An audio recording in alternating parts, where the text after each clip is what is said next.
So I am in my dorm today. Hello, yes, this is the first week of like 13 videos for the next couple months that is going to be filmed in my dorm.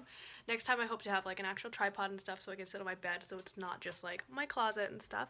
But today we're going to be talking a little bit about the Strega subsets. So we have talked about the origins of Strega, we've talked about what Strega Fashion means to me, we've talked about literally everything about the basic overarching genre of Strega, but there, upon the creation of the subgenre, or the whole genre of Strega, or the style of Strega, there are different subsets or substyles that kind of evolved out of it.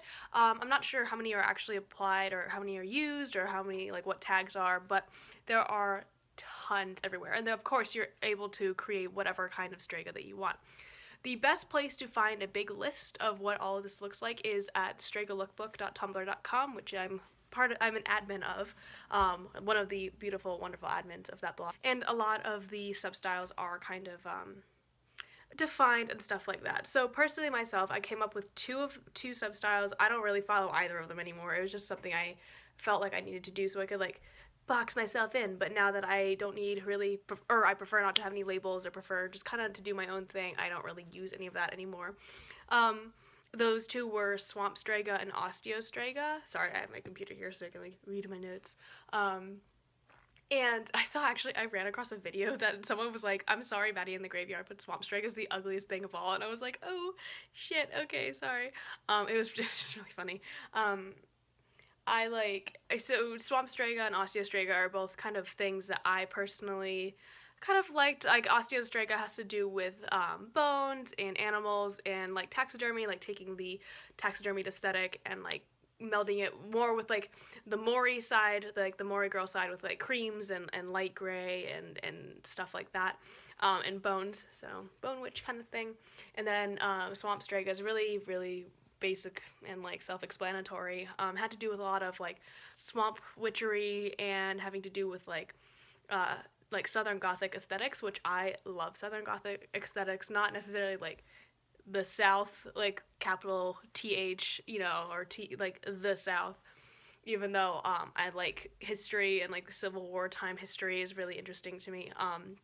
I wanted to more play off aesthetics of like Misty Day, if you've ever seen American Horror Story Coven, and just like my personal stuff. I wear it a lot more in the summer just because it's easier for me to wear like greens and like lighter colors, and just kind of, I don't know, there's something about the summer, and I live near a swamp basically, or on a swamp, but it's, granted, people have contested me on this, however, I do live within 20 yards of a marshland, and it does flood our basement, like, when it rains and stuff and we get hurricanes, so I don't know what to do.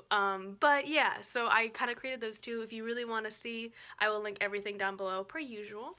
But I wanted to go into some of the other ones because I feel like they are not necessarily talked about as much anymore, at least, especially since the tag is kind of dying down a little bit. But yeah, so basically the other types of Strega, the number one, I'm just going to kind of go through a list of just in no particular order, just in what I found them on the tag. The first one is Coastal Strega, so that one really has to do with more hamake or hamaki, whatever, and having to do with more of like the ocean, and has obviously like a lot of blues and a lot more coastal things like seashells and motifs like that.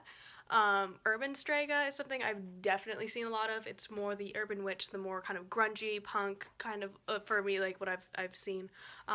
More pants, less layering, more like streamlined, very like big cardigans and like skinny jeans kind of thing, but still having those occult aesthetics and stuff like that. So that celestial or Astral Strega, I've seen that is definitely on the Strega Lookbook website. It has to do a lot with space. If you are looking for any good references, I would check out the blog Astralize. I'll again link that, and she's a huge space witch, has her own store and brand that I've talked about because it's super cool. So if you're really into space and like aliens and stuff, definitely look into that.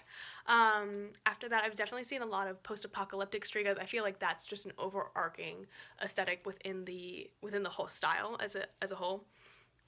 I have definitely seen that just influencing the entire fashion, but there are people who dress specifically like post-apocalyptic, and I feel like that was a lot more popular like a year or two ago, especially just in the summertime, but I think it's definitely going to start making a comeback. Related to that is Sci-Fi Strega, which is similar but a lot more playing off the elements of like I'd say like a Sith Lord or something like that, something out of Star Wars or some sort of fantasy like space thing, but not quite celestial Strega because that actually has to do with like having stars and like celestial motifs, whereas Sci-Fi Strega is more like a high tech alien like I don't know civilization kind of thing. Following that is Shadow Strega, and that one is a really monochromatic substyle. A lot of like very dark, predominantly black colors, some like really grays, deep browns, very similar to what we think of as Strega, with slight differences. More religious symbols like crucifixes and ankhs and stuff like that are really close to, I'd say, trad goth or romantic goth, just as an overall kind of encompassing aesthetic. There's Cosetta Strega, which is someone's personal style. It kind of has to do with more. It's really centered on witchcraft versus like the aesthetics of witchcraft. I feel it's very much. I love it. I don't necessarily dress that way just because this is someone else's personal style, and it says it's like feel free to be used as inspiration. But a lot of like rural. It's more rural and like a lot more.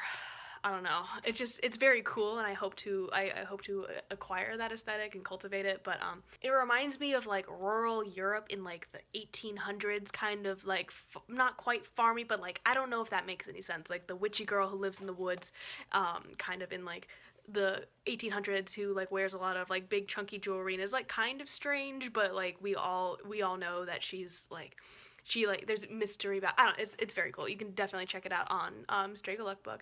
And there's finally the last one is Sapa Strega, which is so cool. This is one of my favorite ones, and it has to do with the desert. So this is really cool if you're living in the Southwest, or if you're living somewhere Southwest America, or if you're living somewhere where it's really hot and dry, because it all has to do with living in the desert and like wearing light clothes. I kind of dress this way in the summer just because it's so friggin' hot where I live, and it's just easier to dress that way. And it kind of reminds me almost of like Mad Max-y, like the way that they're talking about it mixed with like, weirdly enough, Welcome to Night Vale. I don't really know. It's very strange. I don't know how else to explain it, but it's super cool. Definitely check that one out if you're really into like desert magic and just really like earthbound things, like really earth tone colors, and like the Southwest. There's a lot of like inspiration from that I have found.